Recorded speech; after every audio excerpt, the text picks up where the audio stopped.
Dans les choses très très importantes, c'est comment bien s'alimenter.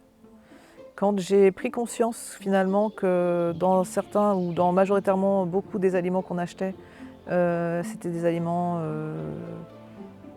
qui étaient pas forcément bons pour la santé, ça m'a permis de penser en créant le projet d'une autre manière en me disant mais moi finalement je veux être autonome alimentaire pour pouvoir permettre aux gens qui vont venir en séminaire de pouvoir bien se nourrir, de pouvoir faire l'expérience du bien manger de saison, local, je pourrais dire bio, en tous les cas sans ajout d'intrants. Et ça a été fondateur. Mais l'idée, c'est vraiment de faire une nourriture bio, locale, de saison, pour pouvoir réapprendre les goûts, les odeurs, se nourrir véritablement de ce qui est là et pas plus. Et notamment, du coup, ce qu'on fait, c'est que dans cette alimentation, ça va être de pouvoir acheter local le plus possible et de travailler avec des producteurs locaux qui eux-mêmes sont dans une idée de prendre soin du vivant, prendre soin de la planète, une démarche éthique et bio. Le potager, c'est vraiment un lieu super important. Je pense que j'aurais pu l'appeler le potager de Louis, qui était le nom de mon grand-père. Mais j'aurais pu l'appeler le potager de Marie-Louise, parce que c'était grâce à elle que je cuisinais aussi. Pour l'instant, il n'a pas encore de prénom. Sans ma grand-mère, je pense que j'aurais pas été aussi bien entourée, choyée, cajolée, nourrie, élevée, et je ne serais pas la femme que je suis. Le potager, c'est un lieu très très important. C'est un lieu d'abord que j'ai imaginé qui n'existait pas. Pour autant, j'ai su ensuite que c'était l'ancien potager du château. Comme quoi, pas de hasard. Et le début de ce potager, l'idée c'était vraiment qu'on soit autonome en alimentation végétale, hein, et que cette alimentation végétale elle puisse notamment servir au séminaire.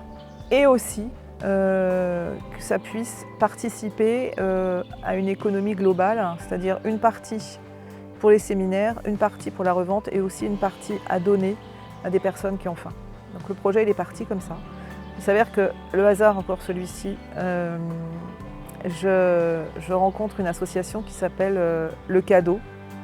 Et cette coopérative, cette association accompagne les porteurs de projets pour créer des potagers en permaculture. Et c'est comme ça que j'ai rencontré Fabrice, qui est ici responsable parc et jardin et qui s'occupe avec beaucoup d'amour, je pourrais dire, beaucoup de présence, avec des valeurs partagées, prendre soin du vivant et faire avec ce qui est là, faire avec le moins d'intervention possible, prendre soin de la terre donc en la bougeant le moins possible. Et donc ce partage de valeurs permet aujourd'hui d'avoir un potager florissant, généreux et harmonieux. Et finalement, on a mis en place quasiment tous les projets qui étaient sur le dessin, on les a mis en forme sur la terre. Donc je m'occupe de tout ce qui est entretien des espaces verts autour du manoir et des extérieurs, quoi.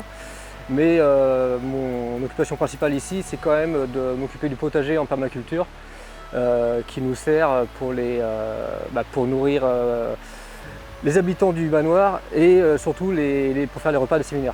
Donc ce qui m'a fait venir ici, c'était une envie de changer, d'être plus sur le naturel. Et du coup, quand j'ai vu le projet de Céline, ce qu'elle proposait, forcément ça a matché direct, quoi. Son projet, c'est juste ce que je recherchais.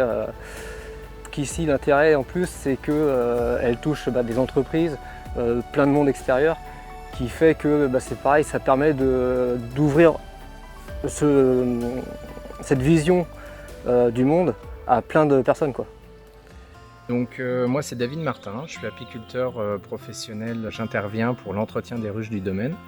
On est sur à peu près une trentaine de ruches à l'année présents, on est dans un environnement qui est protégé étant donné qu'il est privé. On a de la ressource vu qu'on est dans un domaine qui est assez embocagé avec des arbres, donc on a vraiment une belle ressource, que ce soit de la ronce, du tilleul, des châtaigniers, toutes les fleurs de prairie et puis quelques cultures dans le secteur qui, en plus, on a la chance, sont en bio, comme du sarrasin, du colza, du tournesol.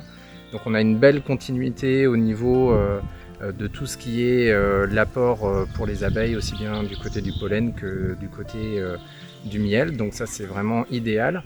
Et puis on est sur 3 sites différents. On en a à peu près une dizaine à chaque fois sur chaque site. Comme ça évite d'avoir une trop grosse population au même endroit. Et puis après, les abeilles, elles, c'est leur boulot. Elles vont 3 km en circonférence autour de leur colonie. Donc on couvre vraiment un grand domaine. Et ça va dans le sens de ce que Céline a mis en place, qui est de recréer un environnement où la nature reprend ses droits par rapport à l'homme. Et là, on est en plein dedans.